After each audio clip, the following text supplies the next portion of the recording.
बेटियां आज हर कार्य क्षेत्र में आगे निकल रही हैं। कृषि कार्य में भी बेटी अग्रणी भूमिका निभा रही है। सिमुलतला के बनगावा निवासी किसान लक्ष्मण सिंह और गृहिणी मीना देवी की पुत्री संगम कुमारी इस बात को साबित कर रही है। ब्रेकिंग न्यूज में आपका स्वागत है। आइए जानते हैं आज की ताजा खबर।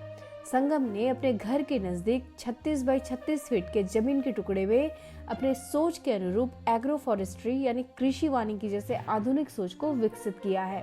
संगम का यह प्रयास बिहार में कृषि के साथ जंगली क्षेत्र के विस्तार पर भी जोर देता है। कृषि क्षेत्र में संगम की यह सोच अमेरिका की कंपनी एम्बिशन एक्सेलरेटर को खूब भाया। परिणाम स्वरूप कंपनी ने देश विदेश के कुल 25 युवा कृषकों के नई और आधुनिक सोच को सबलता देने के लिए बेंगलोर में आयोजित प्रशिक्षण सह कॉन्फ्रेंस में शामिल होने के लिए सिमुलतला की इस बिटिया को भी आमंत्रित किया। 16 से 19 सितंबर के बीच आयोजित प्रशिक्षण सह कॉन्फ्रेंस में संगम ने कृषि के क्षेत्र में किए गए अपने अनूठे प्रयास को रखा। कॉन्फ्रेंस में भाग लेने के लिए प्लेन से बेंगलुरु आना जाना और वहां 5 स्टार होटल में रहने की चर्चा गांव में खूब हो रही है। बेंगलुरु से घर लौटी संगम काफी उत्साहित है। अपनी सोच को अंतरराष्ट्रीय पटल पर रखकर संगम काफी प्रफुल्लित है। संगम की सोच को कॉन्फ्रेंस में खूब सराहा गया तथा भारतीय रुपए अनुसार 61,000 रुपए की राशि बतौर पुरस्कार संगम के कृषि कार्य को आगे बढ़ाने के लिए दिया गया। इसके अलावा कई आधुनिक सामान देकर संगम का उत्साहवर्धन किया गया। संगम अपने कृषि सोच को तीक्ष्ण बनाने का श्रेय अनंतमूल संस्थान के निवास और वाइल्ड संस्थान की शिवानी कुमारी को देती हुई कहती है कि बचपन से ही कृषि क्षेत्र में मेरा लगाव रहा है। सिमुलतला पहाड़ी क्षेत्र है, परिणाम स्वरूप कृषि योग्य भूमि का अभाव है।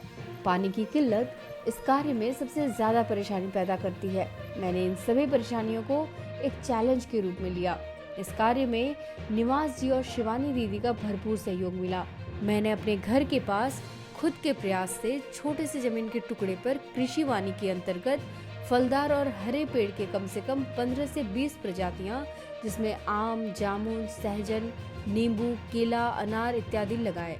साथ ही कई प्रकार की हरी सब्जियां भी लगाई।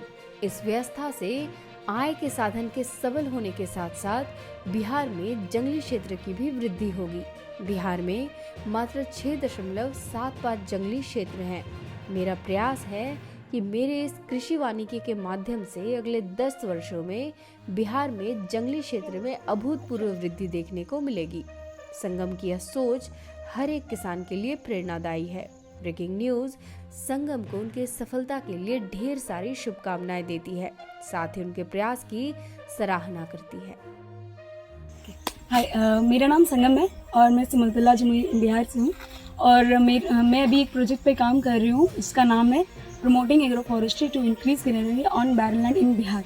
तो बिहार में जैसे कि जो बैरन लैंड पड़े होते हैं, बंजर भूमि जिसे हम कह सकते हैं कि वहाँ पे खेती करना बहुत ज़्यादा ही मुश्किल है। तो मैंने एक वाइल्ड ऑर्गेनाइजेशन के साथ में मिलकर मैं एक प्रोजेक्ट कर रही हूँ जिसमें जो बैरन लैंड पड़े होते हैं तो उसमें हम कैसे एक फार्मिंग कर सकते हैं। तो उसी से रिलेटेड मैंने अपने घर पे एक प्रोजेक्ट रेडी किया क्योंकि मेरे घर पे भी कुछ ऐसी ज़मीनें थी जो बहुत ज़्यादा बंजर थी। मैंने बहुत बार उसमें फार्मिंग करने की कोशिश की बट वो नहीं हो पाई सक्सेस। तो मैंने ये एग्रो फॉरेस्ट्री का है, मैंने घर से स्टार्ट किया एक मॉडल। चलिए आज हम आपका मैं दिखाती हूँ।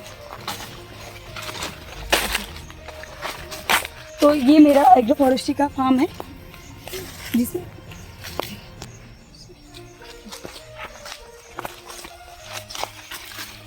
तो ये हमारा एग्रो फॉरेस्ट्री का फार्म है जो 36 बाय 36 में ही हुआ है और इसे करने के लिए बहुत आसान भी है कुछ चीज़ें। इसमें कि अगर आप इसे करते हो इसमें आपको कम पानी की ज़रूरत पड़ेगी। जैसे कि अगर कभी वेदर ख़राब होता है, गर्मी ज़्यादा होती है तो वहाँ फार्मिंग करना बहुत ज़्यादा दिक्कत होता है और इसीलिए जो ज़मीन है वो बंजर ज़्यादा रह जाती है। तो इस मॉडल में क्या होता है कि आप ऐसा घर जो यहाँ के नेटिव प्लांट्स होते हैं हमारे लोकल जो पेड़ पौधे होते हैं आप उसे आसानी से इसमें ग्रो कर सकते हो। जैसे कि मैंने इसमें लगाया तो केले हैं, पपीते हैं और कुछ सब्जियां हैं जिसमें कि आप मिर्च, ऑनियन, हल्दी आदि ये सारी चीज़ें भी लगा सकते हो। आप प्लांट्स में भी आप छोटे अगर लगाना चाहो तो आम, अमरूद या नींबू, अनार ये सारी चीज़ें आप इजीली इसमें ग्रो कर सकते हो। और ये काफ़ी इसमें आपको बाहरी कोई खाद या शोर से डालने की ज़रूरत नहीं है क्योंकि इसमें ऑर्गेनिक चीज़ें आप डाल सकते हो। मल्चिंग वगैरह आप कर सकते हो, गोबर खाद वगैरह सब ये सारी चीज़ें आप डाल के इजीली से ग्रो कर सकते हो और ये काफ़ी सस्टेन भी होता है। अगर कब बाय चांस अगर कभी हैवी रेन होता है तो इसमें भी जो यहाँ पे लॉस का चांस है वो सिर्फ 20% ही होता है। इसमें कुछ ही प्लांट्स ही मरते हैं, बाकी सारी चीज़ें काफ़ी अच्छी रहती है। और मेरा एक इसी प्रोजेक्ट को लेकर मैंने डाला था एम्बिशन एक्सीलेटर, जो यूएसए से कनेक्टेड है और इंडिया के एक अशोका फाउंडेशन इन दोनों मिलकर ऑर्गेनाइज किया था। तो उसमें मेरा सिलेक्शन हुआ और इसी को लेकर मैं बैंगलोर फर्स्ट टाइम मैं गई थी फ्लाइट से, जिसमें 9 राज्यों से अलग अलग 25 लोगों का सिलेक्शन हुआ था, जिसमें मैं भी एक थी। और वहाँ का मेरा एक्सपीरियंस बहुत ही अच्छा रहा। वहाँ मैं ऐसे यूथ से मिली जो वाकई में इस तरह की नई नई चीज़ें करना चाहते हैं, नई चीज़ें सीखना चाहते हैं। और हमें भी वहाँ काफ़ी सपोर्ट मिला कि मैं ऐसे कैसे जो सिर्फ मेरे गांव की नहीं, बिहार की जो प्रॉब्लम है भी है जो बंजर भूमि पे चल रही है, तो उसे मैं कैसे और कवर कर सकती हूँ। तो वहाँ से भी मुझे काफ़ी चीज़ें कुछ सीखने को मिली, सपोर्ट मिला। और मैं बहुत खुश हूँ कि वो सब भी काफ़ी सपोर्ट करते हैं। और मैं और जैसे कि हमारी गवर्नमेंट से आया और मैं अगर कुछ लोगों से मिला तो क्या वो मुझे और इस काम को ग्रो करने में मदद कर सकते हैं, बढ़ाने में मदद कर सकते हैं। Thank you so much.